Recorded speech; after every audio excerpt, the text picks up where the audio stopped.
ਸਾਡੀ ਕੌਮ ਦਾ ਸੁਭਾਅ ਕੁਝ ਵੱਖਰਾ ਹੀ ਆ। ਜਬੇ ਬਾਣ ਲਾਗਿਓ ਤਵੇ ਰੋਸ ਜਾਗਿਓ ਵਾਲੀ ਗੱਲ ਆ। ਹਿੰਦੂ ਬਾਰੇ ਸਾਡਾ ਭੁਲੇਖਾ ਰਹਿ ਜਾਣਾ ਸੀ ਵੀ ਸ਼ਾਇਦ ਜੇ ਇਹਨਾਂ ਨਾਲ ਰਲਦੇ ਤਾਂ ਚੰਗੇ ਰਹਿੰਦੇ। ਉਹ ਰਲ ਕੇ ਦੇਖ ਲਿਆ ਔਰ ਪਹਿਲੇ ਦਿਨ ਹੀ 55 ਦਿਨ ਨਹੀਂ ਸੀ ਬੀਤੇ 1947 ਤੋਂ 10 ਸਤੰਬਰ ਨੂੰ ਉਹਨਾਂ ਨੇ ਚਿੱਠੀ ਜੀ ਕੱਢਦੀ ਸੀਗੀ ਵੀ ਸਿੱਖ ਤਾਂ ਜਰੈਮ ਪਿਛਾ ਕੌਮ ਆ, ਜਿੱਥੇ ਮਿਲਦੇ ਆ ਰਗੜ ਸਿੱਟੋ ਇਹਨਾਂ।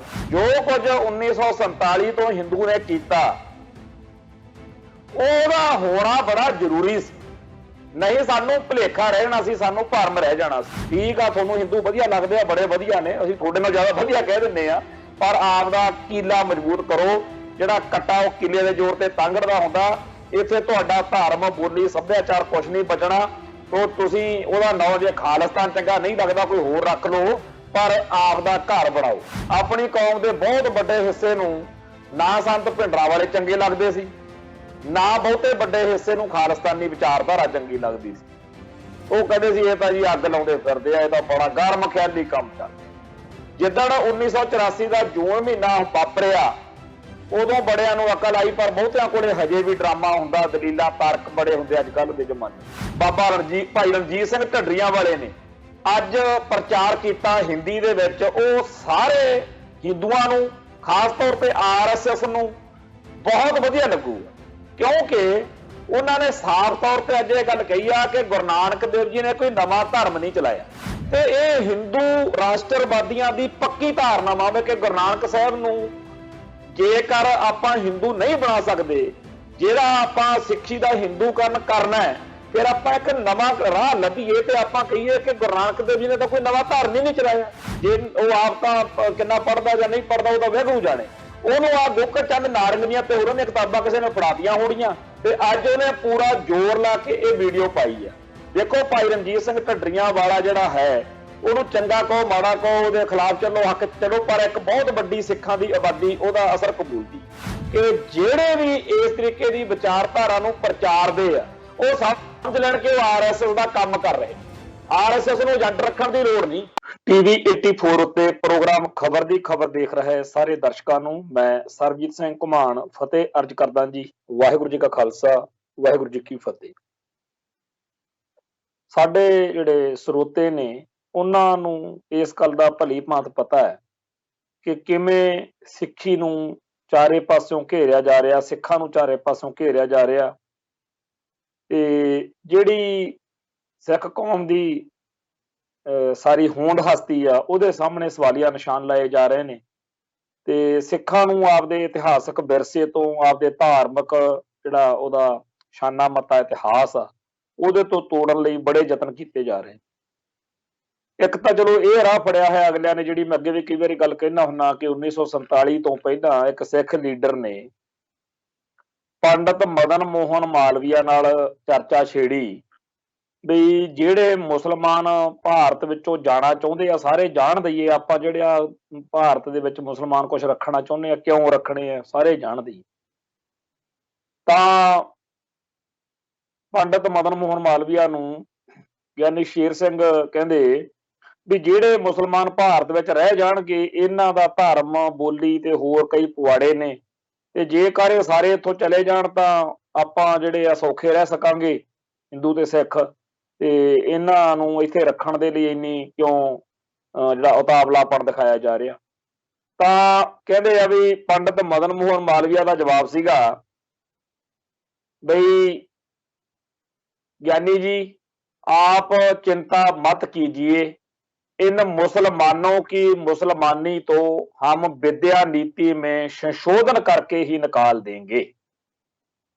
और जेकर अकल वाले हुंदे सिख लीडर तां इह सोचदे कि जिहड़ी विद्या नीति नाल इह मुसलमानां दी मुसलमानी कढण दी गल करदे आ, इह फिर सिखां दी सिੱਖੀ भी कढणगे। तो 1947 ਤੋਂ ਲੈ ਕੇ ਅੱਜ ਤੱਕ ਜਿਹੜਾ ਸਕੂਲਾਂ ਕਾਲਜਾਂ ਦੇ ਵਿੱਚ ਪੜ੍ਹਾਇਆ ਗਿਆ ਜਾਂ ਜਿਹੜੀਆਂ ਕਿਤਾਬਾਂ ਆਈਆਂ ਨੇ ਉਹਨਾਂ ਵਿੱਚ 80-90% ਮਟੀਰੀਅਲ ਉਹ ਆ ਜਿਹੜਾ ਸਿੱਖੀ ਅਤੇ ਸਿੱਖਾਂ ਦੇ ਹਿੱਤਾਂ ਦੇ ਉਲਟ ਜਾਂਦਾ। ਤੇ ਹੁਣ ਸਾਡੀ ਕੌਮ ਦੇ ਬੱਚਿਆਂ ਨੇ ਉਹਨੂੰ ਪੜ੍ਹਨ ਤੋਂ ਬਾਅਦ ਵੱਡੇ ਹੋ ਗਏ, ਕੋਈ ਮਾਸਟਰ ਲੱਗ ਗਿਆ, ਕੋਈ ਡਾਕਟਰ ਲੱਗ ਗਿਆ, ਕੋਈ ਵਿਦਵਾਨ ਬਣ ਗਿਆ, ਕੋਈ ਟੈਲੀਵਿਜ਼ਨ ਤੇ ਆ ਗਿਆ, ਕੋਈ ਸੰਤ ਮਹਾਂਪੁਰਸ਼ ਬਣ ਗਿਆ। ਉਸ ਲਿਟਰੇਚਰ ਦੇ ਹਿਸਾਬ ਨਾਲ ਜਿਹੜਾ ਸਿੱਖੀ ਦੇ ਉਲਟ ਲਿਖਾਇਆ ਗਿਆ ਸਿੱਖ ਹਿੱਤਾਂ ਤੇ ਸਿੱਖ ਜਜ਼ਬਾਤਾਂ ਦੇ ਉਲਟ ਲਿਖਾਇਆ ਗਿਆ, ਸਿੱਖ ਵਿਸ਼ਵਾਸਾਂ ਦੇ ਉਲਟ ਲਿਖਾਇਆ ਗਿਆ, ਉਹਦੇ ਅਸਰ ਅਧੀਨ ਜਿਹੜੇ ਲੋਕ ਇਸ ਵੇਲੇ ਦੁਨੀਆ ਦੇ ਵਿੱਚ ਆਪਦੇ ਆਪ ਨੂੰ ਬੜੇ ਫੰਨੇਗਾ ਸਮਝਦੇ ਆ, ਉਹ ਫਿਰ ਕਈ ਥਾਂ ਤੇ ਇਹੋ ਜਿਹਾ ਕਮਲ ਕੁੱਟਦੇ ਆ ਵੀ ਦੁਨੀਆ ਜਿਹੜੀ ਆ ਹੱਕੀ ਬੱਕੀ ਹੋ ਜਾਂਦੀ ਆ ਵੀ ਆ ਕਰੀ ਕੀ ਜਾਂਦਾ। ਕਿਉਂਕਿ ਸੱਚ ਤਾਂ ਸੱਚ ਵਾ। ਇਹ ਠੀਕ ਆ ਕਿ ਕੁਝ ਕਿਤਾਬਾਂ ਦੇ ਵਿੱਚ ਕੁਝ ਬੰਦਿਆਂ ਨੂੰ ਤੁਸੀਂ ਗੁੰਮਰਾਹ ਕਰ ਸਕਦੇ ਹੋ। ਜਿਹੜੀ ਗੱਲ ਮਿਲਾਨ ਕੁੰਦਰਾ ਨੇ ਕਹੀ ਆ ਵੀ ਜਿਹੜੀ ਕੌਮ ਨੂੰ ਮਾਰਨਾ ਹੋਵੇ ਉਹਦਾ ਜਿਹੜਾ ਇਤਿਹਾਸ ਆ, ਉਹਦੇ ਜਿਹੜੀਆਂ ਗ੍ਰੰਥ ਨੇ, ਉਹਦੀ ਜਿਹੜੀ ਵਿਰਾਸਤ ਆ, ਉਹ ਸਾਰੀ ਤੋਂ ਉਹਨੂੰ ਤੋੜ ਦੋ ਤੇ ਉਹਦੀ ਥਾਂ ਤੇ ਨਵਾਂ ਸਾਰਾ ਕੁਝ ਲੈ ਆਓ। ਆ ਸਾਡੇ ਨਾਲ ਵਾਪਰ ਰਿਹਾ। ਤੇ ਇਹਦੇ ਬਾਵਜੂਦ ਪੂਰੀ ਦੀ ਪੂਰੀ ਕੌਮ ਦਾ ਸਫਾਇਆ ਹੋਣਾ ਜਾਂ ਸਾਰੀ ਦੀ ਸਾਰੀ ਕੌਮ ਜਿਹੜੀ ਆ ਕਰਾਹੇ ਪੈ ਜੇ, ਇਹ ਤਾਂ ਹੋ ਨਹੀਂ ਸਕਦਾ। ਸੋ ਸੱਚ ਦਾ ਹੋਕਾ ਦੇਣ ਵਾਲੇ ਹਰ ਕੌਮ ਦੇ ਵਿੱਚ ਹਰ ਮੌਕੇ ਕੁਝ ਸੱਜਣ ਹੁੰਦੇ ਹੀ ਨੇ।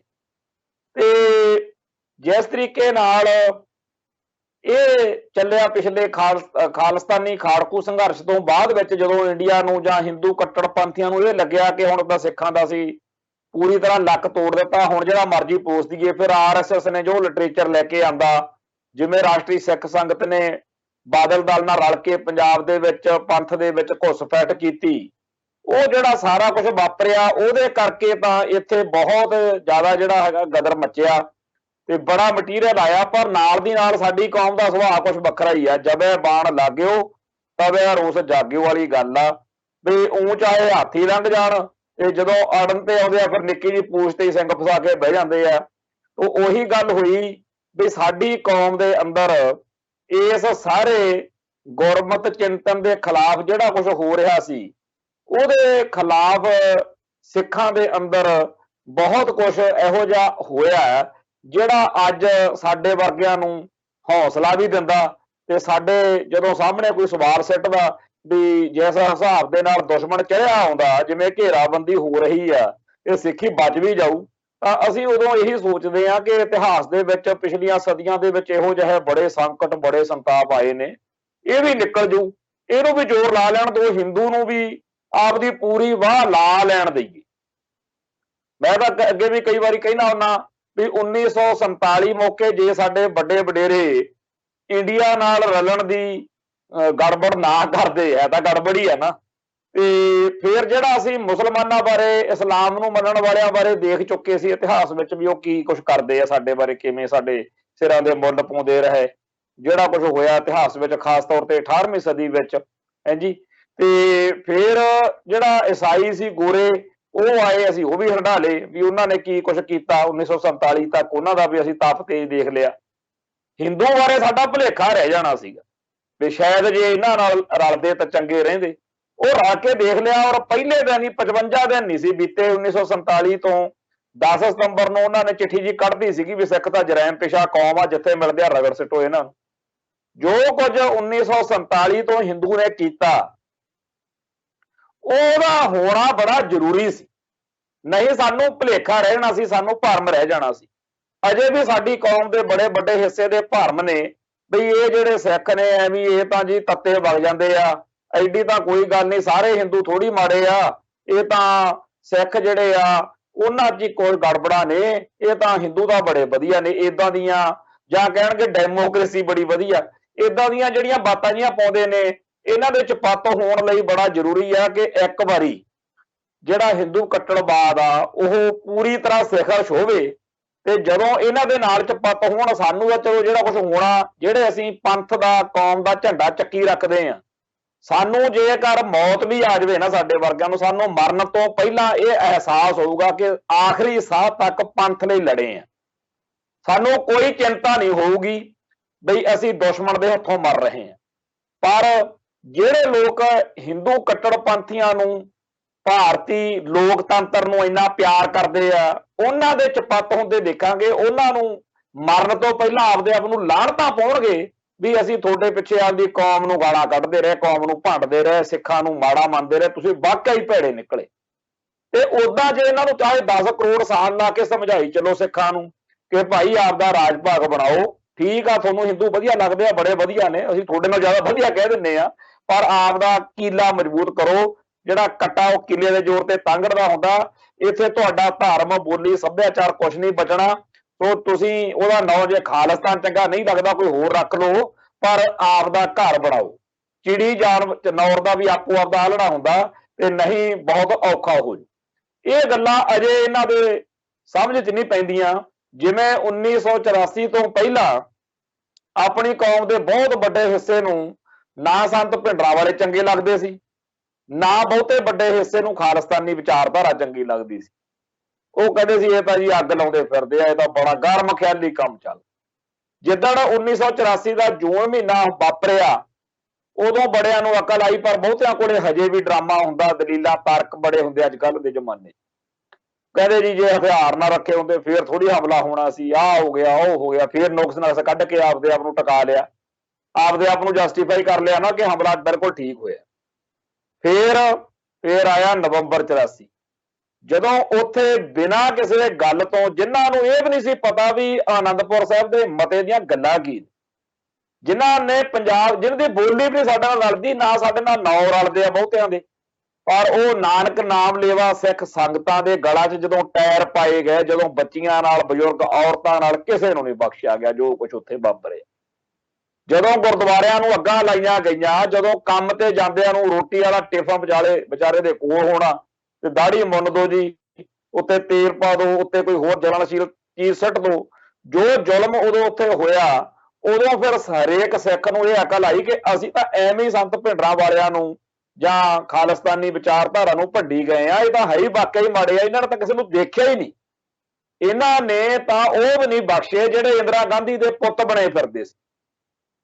ਬੜੇ ਇਹੋ ਜਿਹੇ ਆਗੂ ਜਾਂ ਆਪਦੇ ਆਪ ਨੂੰ ਖੱਬੀ ਖਾਨ ਸਮਝਣ ਵਾਲੇ, ਹਰਕਿਸ਼ਨ ਸਿੰਘ ਸਰਜੀਤ ਕਾਮਰੇਡ ਸਾਹਿਬ, ਉਹ ਜਦੋਂ ਉੱਥੇ ਤੀਨ ਮੂਰਤੀ ਭਵਨ 'ਚ ਡੈੱਡ ਬੋਡੀ ਕੋਲੇ ਗਿਆ, ਹਿੰਦੂ ਕੱਟੜਪੰਥੀਆਂ ਦੀ ਇੱਕ ਭੀੜ ਉਹਦੇ ਦੁਆਲੇ ਹੋਈ, ਮੂਹਰੇ ਉਹ ਤੇ ਮਗਰ ਉਹਦੇ ਫੜ ਲੋ ਮਾਰ ਲੋ ਹੋਵੇ, ਉਹ ਤਾਂ ਕਿਸੇ ਨੇ ਜੀਪ ਜੂਪ ਸੱਟ ਕੇ ਉਹਨੂੰ ਲਿਆਂਦਾ। ਖੁਸ਼ਵੰਤ ਸਿੰਘ ਸਦਾ ਹੀ ਸਿੱਖੀ ਅਤੇ ਸਿੱਖਾਂ ਦੇ ਉਲਟ ਚੱਲਦਾ ਰਿਹਾ, ਸੰਤ ਭਿੰਡਰਾਂਵਾਲਿਆਂ ਦੀ ਬੜੀ ਆਲੋਚਨਾ ਕਰਦਾ ਹੁੰਦਾ ਸੀ। ਜੋ ਚਪਾਤੇ ਇਹਦੇ ਨਾਲ ਉਦਣ ਹੋਏ ਨੇ, ਸਵੀਡਨ ਦੀ ਅੰਬੈਸੀ 'ਚ ਲੁਕਿਆ ਰਿਹਾ ਉੱਥੇ। ਆ ਜਿਹੜਾ ਡਾਕਟਰ ਮਨਮੋਹਨ ਸਿੰਘ ਆ, ਇਹਦਾ ਸਾਲਾ ਉਦੋਂ ਵੱਢਤਾ ਸੀ ਕਲਕੱਤੇ ਦੇ ਵਿੱਚ, ਜਿਹੜਾ ਭਾਰਤ ਦਾ ਪ੍ਰਧਾਨ ਮੰਤਰੀ ਬਣਿਆ। ਤੇ ਮਹਿੰਦਰ ਸਿੰਘ ਸਾਥੀ ਦਿੱਲੀ ਦਾ ਮੇਅਰ ਹੁੰਦਾ ਸੀਗਾ, ਇੱਕ ਚਰਨਜੀਤ ਸਿੰਘ ਕੋਕਾ ਕੋਲਾ ਵਾਲਾ ਹੁੰਦਾ ਸੀ। ਇਹਦੇ ਚਲੋ ਜਿਹੜੇ ਸੀਗੇ ਕਾਂਗਰਸੀ ਅਕਾਲੀ ਜਿਹੇ, ਇੱਕ ਜਿਹੜੇ ਆ ਫੌਜ ਦੇ ਵੱਡੇ ਅਫਸਰ ਜਨਰਲ ਜਗਜੀਤ ਸਿੰਘ ਅਰੋੜਾ ਜਾਂ ਹੋਰ ਬੜੇ, ਇਹ ਸਾਰਿਆਂ ਨੇ ਮੇਜਰ ਅਰਜਨ ਸਿੰਘ, ਇਹ ਜਿਹੜੇ ਸੀਗੇ, ਜਿਹੜਾ ਹਰਬਖਸ਼ ਸਿੰਘ, ਬ੍ਰਿਗੇਡੀਅਰ ਹਰਬਖਸ਼ ਸਿੰਘ, ਜਿਨ੍ਹਾਂ ਨੇ ਭਾਰਤ ਮਾਤਾ ਦੀ ਜਿਹੜੀ ਜੰਗਾਂ ਦੇ ਵਿੱਚ ਪੂਰੀ ਮਦਦ ਕੀਤੀ, ਰਾਖੀ ਕੀਤੀ, ਔਰ ਉਹਨਾਂ ਨੂੰ ਬੜਾ ਹੀਰੋ ਮੰਨਿਆ ਜਾਂਦਾ ਸੀਗਾ ਵੀ ਇੰਡੀਆ ਲਈ ਲੜੇ ਆ। ਤੇ ਜਿੱਦਣ ਇੰਡੀਆ ਨੇ, ਜਿੱਦਣ ਹਿੰਦੂ ਕੱਟੜਵਾਦ ਨੇ, ਜਿੱਦਣ ਇੰਦਰਾ ਗਾਂਧੀ ਮਰਨ ਤੋਂ ਬਾਅਦ ਉਹਨਾਂ ਨੇ ਰੰਗ ਢੰਗ ਦਿਖਾਏ, ਫਿਰ ਇਹ ਦੇਖਣ ਵੀ ਅਸਲ ਵਿੱਚ ਹੋਇਆ ਕੀ ਹੈ, ਇਹ ਸਾਡੀ ਕਹਾਣੀ ਕੀ ਹੈ। ਜਿਹੜੇ ਅਮੀਰ ਤੋਂ ਅਮੀਰ ਸਿੱਖ ਨੂੰ ਸਿੱਖੀ ਤੇ ਸਿੱਖਾਂ ਚੋਂ ਮੁਸ਼ਕ ਜਾ ਮਾਰਨ ਲੱਗ ਗਿਆ ਸੀਗਾ ਵੀ ਆਪਾਂ ਤਾਂ ਬੜੇ ਘੈਂਟ ਆ, ਆਪਾਂ ਕੀ ਲੈਣਾ ਐਵੇਂ ਆ ਗਰੀਬੜੇ ਜੇ ਸਿੱਖਾਂ ਤੋਂ, ਆਪਾਂ ਵੱਡੇ ਲੀਡਰਾਂ ਨਾਲ, ਆਪਾਂ ਵੱਡੀਆਂ ਜਮਾਤਾਂ ਨਾਲ, ਵੱਡੀਆਂ ਬਰਾਦਰੀਆਂ ਨਾਲ ਸੰਪਰਕ ਬਣਾਈਏ। ਇਹ ਕਈ ਲੋਕਾਂ ਨੂੰ ਜਦੋਂ ਪੈਸਾ ਚੜ੍ਹਦਾ ਦਿਮਾਗ ਨੂੰ, ਉਦੋਂ ਇਹ ਫਤੂਰ ਬੜਾ ਚੜ੍ਹਦਾ, ਆਪਦੀ ਟੀਮ ਤੋਂ, ਆਪਦੇ ਬੰਦਿਆਂ ਤੋਂ ਤਾਂ ਪਰਾਂ ਨੂੰ ਭੱਜਣਗੇ ਤੇ ਦੂਜਿਆਂ ਨੂੰ ਗਲ ਨਾਲ ਲਾਉਣਗੇ। ਪਿੱਛੇ ਜੇ ਇੱਕ ਸੰਤ ਸਿਪਾਹੀ ਮੈਗਜ਼ੀਨ ਪੁਰਾਣਾ ਹੱਥ ਲੱਗਿਆ, ਉਹਦੇ ਵਿੱਚ ਇੱਕ ਲੇਖ ਸੀ ਜਿਹੜਾ 1984 ਦੇ ਘੱਲੂਘਾਰੇ ਤੋਂ, ਕਤਲੇਆਮ ਤੋਂ, ਨਸਲਕੁਸ਼ੀ ਤੋਂ ਬਾਅਦ ਵਿੱਚ ਕਿਸੇ ਮੁਸਲਮਾਨ ਨਾਲ, ਕਿਸੇ ਚਿੰਤਕ ਮੁਸਲਮਾਨ ਨਾਲ, ਸਿਆਣੇ ਮੁਸਲਮਾਨ ਨਾਲ ਇੱਕ ਸਿੱਖ ਦੀ ਵਾਰਤਾਲਾਪ ਤੋਂ ਬਾਅਦ ਦਾ ਸੀਗਾ। ਉਹ ਸੀਗਾ ਵੀ ਐਸਾ ਤਾਂ ਹੋਣਾ ਹੀ ਥਾ। ਉਹ ਕਵੇ ਜੀ ਬਾਰ-ਬਾਰ ਵੀ ਸਿੱਖਾਂ ਨਾਲ ਜੋ ਹੋਇਆ ਇਹ ਤਾਂ ਹੋਣਾ ਹੀ ਸੀ। ਉਹਨੂੰ ਪੁੱਛਿਆ ਉਹਦੇ ਸਿੱਖ ਨੇ ਵੀ ਕੀ ਤੁਸੀਂ ਕਾਹਤੋਂ ਇਹ ਗੱਲ ਕਹਿੰਦੇ ਹੋਏ ਆ, ਕਿਵੇਂ ਹੋਣਾ ਸੀ? ਉਹ ਕਹਿੰਦਾ ਵੀ ਸਾਡੇ ਭਾਈਚਾਰੇ ਦੇ ਵਿੱਚ ਜਦੋਂ ਕਿਸੇ ਕੋਲੇ 4 ਪੈਸੇ ਆ ਜਾਂਦੇ ਆ ਨਾ, ਉਹ ਆਪਦੇ ਕੁਣਬੇ ਦੇ ਵਿਚਾਲੇ, ਆਪਦੇ ਭਾਈਚਾਰੇ ਦੇ ਵਿਚਾਲੇ ਥਾਂ ਲੈਂਦਾ ਤੇ ਉੱਥੇ ਘਰ ਪਾਉਂਦਾ ਤੇ ਉੱਥੇ ਉਹ ਵੱਧ ਤੋਂ ਵੱਧ ਆਬਾਦੀ ਵਧਾਉਂਦਾ, ਆਪਦੇ ਪਰਿਵਾਰ ਨੂੰ ਵਿਆਹ ਸ਼ਾਦੀ, ਬੱਚੇ ਨਿਆਣੇ ਕਰਦਾ, ਤੇ ਉੱਥੇ ਉਹ ਅੰਦਰ ਘਰ ਦੇ ਵਿੱਚ ਜਿੰਨੀਆਂ ਵੱਧ ਬਾਕੀਆਂ ਨਾਲੋਂ ਸੁੱਖ ਸਹੂਲਤਾਂ ਜਿੰਨੀਆਂ ਮਰਜ਼ੀ ਲੈ ਆਵੇ, ਨਿਆਣਿਆਂ ਨੂੰ ਪੜ੍ਹਾਏ ਲਿਖਾਵੇ, ਜੋ ਮਰਜ਼ੀ ਕਰੇ, ਪਰ ਉਹ ਆਪਦੇ ਕਬੀਲੇ ਤੋਂ, ਆਪਦੇ ਭਾਈਚਾਰੇ ਤੋਂ ਪਰਾਂ ਨਹੀਂ ਜਾਂਦਾ, ਕਿਉਂਕਿ ਉਹਨੂੰ ਇਹ ਰਹਿੰਦਾ ਵੀ ਜੇ ਮੈਂ ਦੂਰ ਚਲੇ ਗਿਆ ਤੇ ਮੇਰੇ ਨਿਆਣੇ ਨਿੱਕੇ ਆ, ਜਿਹੜਾ ਟੱਬਰ ਟੀਰ ਆ, ਇਹ ਇਸ ਇਸਲਾਮਿਕ ਬਰਾਦਰੀ ਤੋਂ, ਭਾਈਚਾਰੇ ਤੋਂ, ਮੁਸਲਮਾਨ ਜਿਹੜਾ ਸਾਡਾ ਕੁਨਬਾ, ਇਹਦੇ ਤੋਂ ਦੂਰ ਹੋ ਕੇ ਉਹ ਨਹੀਂ ਕੁਛ ਚੀਜ਼ਾਂ ਸਿੱਖ ਸਕਣਗੇ ਨਿਆਣੇ, ਜਿਹੜਾ ਕੁਛ ਵਿੱਚ ਰਹਿੰਦਿਆਂ ਸਿੱਖ ਲੈਣਾ, ਤੇ ਇਹਨਾਂ ਦਾ ਇਸਲਾਮ 'ਚ ਰਹਿਣਾ ਬੜਾ ਜ਼ਰੂਰੀ ਹੈ। ਤੇ ਕਹਿੰਦਾ ਤੁਹਾਡੇ ਜਿਹੜੇ ਸਿੱਖ ਕੋਲੇ 4 ਪੈਸੇ ਆ ਜਾਂਦੇ ਆ, ਉਹ ਫਿਰ ਪਰਾਂ ਜਾ ਕੇ ਆਪਦੇ ਭਾਈਚਾਰੇ ਤੋਂ ਮਕਾਨ ਲੈਂਦਾ, ਥਾਂ ਲੈਂਦਾ, ਘਰ ਪਾਉਂਦਾ, ਤੇ ਉਹ ਉਹਨਾਂ 'ਚ ਜਾ ਕੇ ਪੈਂਦਾ ਜਿਹੜੇ ਉਹਦੀ ਬਰਾਦਰੀ ਦੇ ਨਹੀਂ ਹੁੰਦੇ। ਫਿਰ ਉਹ ਸ਼ਰਮਿਆਂ ਬਰਮਿਆਂ ਨਾਲ ਆੜੀ ਪਾਉਂਦਾ, ਤੇ ਉੱਥੇ ਉਹ ਵੱਡੇ ਅਫਸਰਾਂ ਨਾਲ, ਵੱਡੇ ਲੀਡਰਾਂ ਨਾਲ, ਜਿਹੜੇ ਗੈਰ ਮਜ਼ਹਬ ਦੇ ਹੁੰਦੇ ਆ, ਉਹਨਾਂ ਨਾਲ ਰਹਿੰਦਿਆਂ ਕਰਦਿਆਂ ਨਿਆਣਿਆਂ ਦੇ ਉਹਨਾਂ ਨਾਲ ਪਿਆਰ ਪੈ ਜਾਂਦੇ ਆ। ਫਿਰ ਉਹਨਾਂ ਨਾਲ ਮੈਰਿਜਾਂ ਮੂਰਜਾਂ ਵੀ ਕਰਾਉਂਦੇ ਆ, ਜਿਹਨੂੰ ਲਵ ਮੈਰਿਜਾਂ ਕਹਿੰਦੇ ਆ। ਤੋ ਜਿਹੜਾ ਤੁਹਾਡੇ ਭਾਈਚਾਰੇ ਦੇ ਬੱਚੀਆਂ ਤੇ ਬੱਚਿਆਂ ਦਾ ਧਰਮ ਤੋਂ ਟੁੱਟ ਜਾਣ ਦਾ ਕਾਰਨ ਆ, ਉਹ ਇਹ ਵੀ ਹੈ ਕਿ ਤੁਸੀਂ ਆਪਦੇ ਬੱਚਿਆਂ ਨੂੰ ਦੂਜਿਆਂ ਧਰਮਾਂ ਦੇ ਬੱਚਿਆਂ ਦੇ ਵਿਚਾਲੇ, ਜਿੱਥੇ ਉਹਨਾਂ ਦੀ ਆਬਾਦੀ ਜ਼ਿਆਦਾ, ਉੱਥੇ ਲਿਜਾ ਕੇ ਸੁੱਟ ਦਿੰਦੇ ਹੋ। ਫਿਰ ਉਹ ਉਹੋ ਜਿਹਾਂ ਦੇ ਨਾਲ ਏਦਾਂ ਦੀਆਂ ਗੱਲਾਂ ਬਾਤਾਂ ਉਹ 'ਚ ਲਿਖੀਆਂ ਹੋਈਆਂ ਸੀ। ਔਰ ਮੈਂ ਇਹ ਗੱਲ ਇੱਥੇ ਇਸ ਪ੍ਰੋਗਰਾਮ ਦੇ ਵਿੱਚ ਵੀ ਦੱਸਣੀ ਚਾਹੁੰਦਾ ਕਿ ਅੱਜ ਜਿਹੜਾ ਪ੍ਰੈਜੈਂਟ ਸਾਡਾ ਪੰਜਾਬ ਆ ਇਸ ਵੇਲੇ, ਜਿਹੜੇ ਸ਼ਹਿਰਾਂ 'ਚ ਆ ਗਏ ਆ ਨਾ ਸਾਡੇ ਵਰਗੇ, ਮੈਂ ਖੁਦ ਆਪਦੀ ਇਹ ਸਮੱਸਿਆ ਹੈ ਕਿ ਜਿਹੜੇ ਅਸੀਂ ਪਿੰਡਾਂ 'ਚੋਂ ਉੱਠ ਕੇ ਸ਼ਹਿਰਾਂ 'ਚ ਆ ਗਏ ਆ, ਉਹਨਾਂ ਦੀ ਬੜੀ ਮਾਨਸਿਕ ਤੌਰ ਤੇ ਬੜਾ ਦਬੰਧ ਆ। ਪੇਂਡੂ ਮਾਹੌਲ 'ਚ ਜੰਮੇ ਪਲੇ ਬੰਦੇ ਦਾ ਸ਼ਹਿਰ ਵਿੱਚ ਆ ਕੇ ਇੱਥੇ ਹੋਰ ਆਲੇ ਦੁਆਲੇ ਮਾਹੌਲ ਹੀ ਬਿਲਕੁਲ ਹੋਰ ਆ। ਤੇ ਅਸੀਂ ਇਹ ਦੇਖ ਰਹੇ ਹਾਂ ਕਿ ਸਾਡੇ ਨਿਆਣੇ ਆ, ਜਿਹੜੇ ਬੱਚੇ ਆ, ਉਹਨਾਂ ਨੂੰ ਸਿੱਖੀ 'ਚ ਕਿਵੇਂ ਰੱਖਣਾ। ਇੱਕ ਤਾਂ ਭਾਰਤ ਮਾਤਾ ਕੀ ਜੈ ਵਾਲਿਆਂ ਨੇ ਏਜੰਡਾ ਸਕੂਲਾਂ ਕਾਲਜਾਂ 'ਚ ਇਹ ਲੈ ਆਂਦਾ ਕਿ ਸਿੱਖਾਂ ਦੇ ਨਿਆਣਿਆਂ ਨੂੰ ਵਿਦਿਆ ਨੀਤੀ ਰਾਹੀਂ ਉਹਨਾਂ ਦਾ ਸਿੱਖੀ ਖੋਰਨੀ ਆ। ਜਿਹੜੀ ਰਹਿੰਦੀ ਖੁੰਦੀ ਕਸਰ ਆ, ਉਹ ਆਲੇ ਦੁਆਲੇ 'ਚ ਜਿਹੜੇ ਵੀ ਬੰਦੇ ਨਾਲ ਮੇਲ ਗੱਲ ਕਰਨੀ ਆ, ਚਾਹੇ ਉਹ ਦੁਕਾਨਦਾਰ ਆ, ਚਾਹੇ ਹੋਰ ਆ ਕੋਈ, ਅੰਮ੍ਰਿਤਸਰ ਵਰਗੇ ਸ਼ਹਿਰਾਂ ਦੇ ਵਿੱਚ ਹਿੰਦੀ, ਹਿੰਦੂ, ਹਿੰਦੁਸਤਾਨ ਦਾ ਬੋਲਬਾਲਾ ਹੈ। ਤੇ ਇੱਥੇ ਇਹ ਜੇਕਰ ਪੰਜਾਬ ਦੇ ਕਿਸੇ ਵੀ ਵੱਡੇ ਸ਼ਹਿਰ 'ਚ ਤੁਸੀਂ ਦੇਖੋ ਤਾਂ ਗੈਰ ਪੰਜਾਬੀ ਲੋਕਾਂ ਦੀ ਇੰਨੀ ਜ਼ਿਆਦਾ ਆਬਾਦੀ ਹੋ ਚੁੱਕੀ ਹੈ ਕਿ ਉਹ ਆਪਦੀ ਬੋਲੀ ਨਹੀਂ ਛੱਡ ਰਹੇ। ਸਾਡੇ ਬੰਦੇ ਉਹਨਾਂ ਨਾਲ ਗੱਲਬਾਤ ਕਰਨ ਲਈ ਹਿੰਦੀ ਬੋਲ ਰਹੇ ਆ। ਚਾਹੇ ਮੇਰੀ ਮਾਤਾ ਆ, ਚਾਹੇ ਕੋਈ ਹੋਰ ਆ, ਜਿੰਨੇ ਵੀ ਜਿਹੜੇ ਲੋਕ ਪੰਜਾਬ ਦੇ ਪਿੰਡਾਂ 'ਚੋਂ ਉੱਠ ਕੇ ਸ਼ਹਿਰਾਂ 'ਚ ਆ ਕੇ ਬਸਣ ਲੱਗੇ ਆ, ਉਹਨਾਂ ਦੇ ਮਾਪੇ ਜਿਹੜੇ ਆ, ਉਹਨਾਂ ਕੋਲੇ ਪੱਕੇ ਤੌਰ ਤੇ ਰਹਿਣ ਤੋਂ ਜਗਦੇ ਆ, ਡਰਦੇ ਆ। ਉਹ ਕਹਿੰਦੇ ਸਾਡਾ ਇੱਥੇ ਜੀ ਨਹੀਂ ਲੱਗਦਾ। ਇੱਥੇ ਅੰਮ੍ਰਿਤਸਰ ਵਰਗੇ ਸ਼ਹਿਰ ਵਿੱਚ ਰਹਿਣ ਨੂੰ ਵੀ ਜੇ ਕਿਸੇ ਦਾ ਜੀ ਨਹੀਂ ਲੱਗਦਾ ਬਜ਼ੁਰਗ ਦਾ, ਤਾਂ ਸਮਝੋ ਸਮੱਸਿਆ ਕਿੰਨੀ ਵੱਡੀ ਹੈ। ਤੇ ਅੱਜ ਇਹ ਗੱਲ ਕਹਿਣ ਵਿੱਚ ਆਪਾਂ ਨੂੰ ਕੋਈ ਝਿਜਕ ਨਹੀਂ ਹੋਣੀ ਚਾਹੀਦੀ ਕਿ ਕੈਨੇਡਾ, ਅਮਰੀਕਾ ਵਰਗੇ ਮੁਲਕਾਂ 'ਚ ਤਾਂ ਪੰਜਾਬੀ ਪਰਿਵਾਰਾਂ ਨੂੰ, ਸਿੱਖ ਪਰਿਵਾਰਾਂ ਨੂੰ ਆਪਦੇ ਨਿਆਣੇ ਪਾਲਣ 'ਚ ਘੱਟ ਦਿੱਕਤ ਆਉਂਦੀ ਹੈ, ਕਿਉਂਕਿ ਉੱਥੋਂ ਦੀਆਂ ਸਰਕਾਰਾਂ ਦਾ ਕੋਈ ਏਜੰਡਾ ਨਹੀਂ ਹੈ ਕਿ ਆਪਾਂ ਸਿੱਖਾਂ ਦੇ ਨਿਆਣੇ ਖਰਾਬ ਕਰਨੇ ਆ, ਕਰਾਹੇ ਪਾਉਣੇ ਆ, ਉਹਨਾਂ ਦੀ ਸਿੱਖੀ ਘਟਾਉਣੀ ਆ, ਉਹਨਾਂ ਨੂੰ ਕੋਈ ਪੁੱਠੇ ਰਾਹ ਤੋਰਨਾ। ਪਰ ਇੱਥੇ ਤਾਂ ਪੂਰਾ ਏਜੰਡਾ ਬਣਾ ਕੇ ਚੱਲਿਆ ਜਾ ਰਿਹਾ ਕਿ ਸਿੱਖਾਂ ਦੇ ਨਿਆਣਿਆਂ ਨੂੰ ਹਿੰਦੂਕਰਨ ਕਰਨਾ। ਸੋ ਜਿਹੜੇ ਭਾਰਤ ਮਾਤਾ ਕੀ ਜੈ ਵਾਲੇ ਆ, ਉਹ ਸਾਡਾ ਰਾਹ ਡੱਕੀ ਬੈਠੇ ਆ। ਤੇ ਜਿਹੜੀ ਗੱਲ ਮੈਂ ਪਹਿਲਾਂ ਕਹੀ ਆ ਵੀ ਜਿੰਨਾ ਟਾਈਮ ਇੱਕ ਵਾਰੀ ਹਿੰਦੂ ਕੱਟੜਵਾਦ, ਜਿਵੇਂ ਹੁਣ ਲੋਕ ਕਹਿੰਦੇ ਆ ਵੀ ਜਿਸ ਤਰੀਕੇ ਨਾਲ ਸਿਆਸੀ ਲੋਕਾਂ ਨੇ ਛਾਲਾਂ ਮਾਰਨੀਆਂ ਸ਼ੁਰੂ ਕੀਤੀਆਂ ਹੋਈਆਂ ਨੇ ਕਿ ਬੀਜੇਪੀ ਦੇ ਵਿੱਚ, ਜੇ ਕੱਲ ਕਲਾ ਨੂੰ ਕਦੇ ਬੀਜੇਪੀ ਪੰਜਾਬ 'ਚ ਜਿੱਤ ਜਾਵੇ, ਜੋ ਕੁਝ ਉਸ ਮੌਕੇ ਉਹ ਕਰਨਗੇ, ਫਿਰ ਆਪਾਂ ਉਹਨਾਂ ਦਾ ਜਿਵੇਂ ਵਿਰੋਧ ਕਰਾਂਗੇ, ਕਿਉਂਕਿ ਵਿਰੋਧ ਤਾਂ ਗਲਤ ਚੀਜ਼ ਦਾ ਪੰਥ ਨੇ ਕਰਨਾ ਹੀ ਹੈ। ਤੋ ਜਿਹੜੀ ਗਲਤ ਚੀਜ਼ ਆ ਉਹਦੇ ਖਿਲਾਫ ਡਟਣਾ ਹੀ ਆ। ਪਰ ਜਿਹੜੀ ਵਿਚਾਰਧਾਰਕ ਤੌਰ ਦੇ ਉੱਤੇ ਉਹ ਡੈਂਟ ਪਾ ਰਹੇ ਨੇ, ਉਹਦੀ ਅੱਜ ਆਪਾਂ ਇਸ ਪ੍ਰੋਗਰਾਮ ਦੇ ਵਿੱਚ ਚਰਚਾ ਕਰਨੀ ਹੈ। ਜਿਹੜਾ ਇਸ ਮੌਕੇ ਮੈਂ ਇੱਕ ਚੀਜ਼ ਮਹਿਸੂਸ ਕਰ ਰਿਹਾ ਕਿ ਜਿਹੜਾ ਲਿਟਰੇਚਰ ਪਿਛਲੇ 70-80 ਸਾਲਾਂ ਦੇ ਵਿੱਚ ਉਹਨਾਂ ਨੇ ਵਾੜਿਆ ਸਾਡੇ ਪੰਥ ਵਿੱਚ, ਸਾਡੇ ਘਰਾਂ 'ਚ, ਉਹਦੇ ਅਸਰ ਹੇਠ ਇੱਕ ਤਾਂ ਕਾਮਰੇਡ ਲਾਣਾ ਨਹੀਂ ਕੋਈ ਰਾਹ ਛੱਡਦਾ, ਉਹ ਆਪਦੇ ਆਪ ਨੂੰ ਬਾਹਲਾ ਹੀ ਵਿਦਵਾਨ ਸਮਝਦਾ। ਉਹ ਕਹਿੰਦੇ ਸਿੱਖੀ ਬਾਰੇ ਸਭ ਤੋਂ ਵੱਧ ਕਿਸੇ ਨੂੰ ਪਤਾ ਹੀ ਨਹੀਂ। ਇੱਕ ਇਹ ਜਿਹੜਾ RSS ਵਾਲਾ ਲਿਟਰੇਚਰ ਆ, ਦੋਨੇ ਰਲ ਕੇ ਸਿੱਖਾਂ ਦੇ ਨਿਆਣਿਆਂ ਨੂੰ ਦੂਰ ਕਰ ਰਹੇ ਆ। ਚਲੋ ਉਹਨਾਂ ਨੂੰ ਆਪਾਂ ਕਿਸੇ ਤਰੀਕੇ ਨਾਲ ਹੈਂਡਲ ਕਰਨਾ ਸੀ ਕਿ ਭਾਈ ਤੁਸੀਂ ਜਿਹੜਾ ਸਕੂਲਾਂ ਕਾਲਜਾਂ ਦੇ ਵਿੱਚ ਪੜ੍ਹ ਰਹੇ ਹੋ ਗਲਤ ਆ। ਮੈਂ ਚੇਤੇ ਕਰਾਉਣਾ ਚਾਹੁੰਦਾ ਹੈ ਬਈ 12ਵੀਂ ਦੀ ਕਿਤਾਬ ਦਾ ਰੌਲਾ 1999 ਤੋਂ ਮੈਂ ਪਾਉਂਦਾ ਰਿਹਾ। ਮੈਨੂੰ ਲੱਗਦਾ ਮੈਂ 1999 'ਚ ਪਹਿਲੀ ਵਾਰ ਸਪੋਕਸਮੈਨ ਮੈਗਜ਼ੀਨ 'ਚ ਆਰਟੀਕਲ ਲਿਖਿਆ ਸੀ ਕਿ +2 ਦੀ ਕਿਤਾਬ ਦੇ ਵਿੱਚ ਸਿੱਖ ਇਤਿਹਾਸ ਨੂੰ ਬਹੁਤ ਜ਼ਿਆਦਾ ਮਾੜੇ, ਘਟੀਆ ਤੇ ਨਿਕੰਮੇ ਰੂਪ ਦੇ ਵਿੱਚ ਰੱਖਿਆ ਜਾ ਰਿਹਾ। ਖੈਰ ਉਹ ਗੱਲ ਚੱਲਦੀ ਗਈ ਆ। ਜਦੋਂ ਬਾਦਲ ਦਲ ਦਾ ਰਾਜ ਸੀਗਾ, ਇਹਨਾਂ ਤੋਂ ਤਾਂ ਨਹੀਂ ਸਰਿਆ, ਪਰ ਜਦੋਂ ਕੈਪਟਨ ਦਾ ਰਾਜ ਆਇਆ ਉਦੋਂ ਕਾਫੀ ਉਹ ਮਾਮਲਾ ਵਧਿਆ ਤੇ 12ਵੀਂ ਦਾ ਇਤਿਹਾਸ ਦੀ ਕਿਤਾਬ ਦਾ ਉਹ ਝਮੇਲਾ ਕਾਫੀ ਵਧਿਆ ਤੇ ਅਖੀਰ ਉਹ ਕਿਤਾਬ ਫਿਰ ਬੰਦ ਹੋ ਗਈ।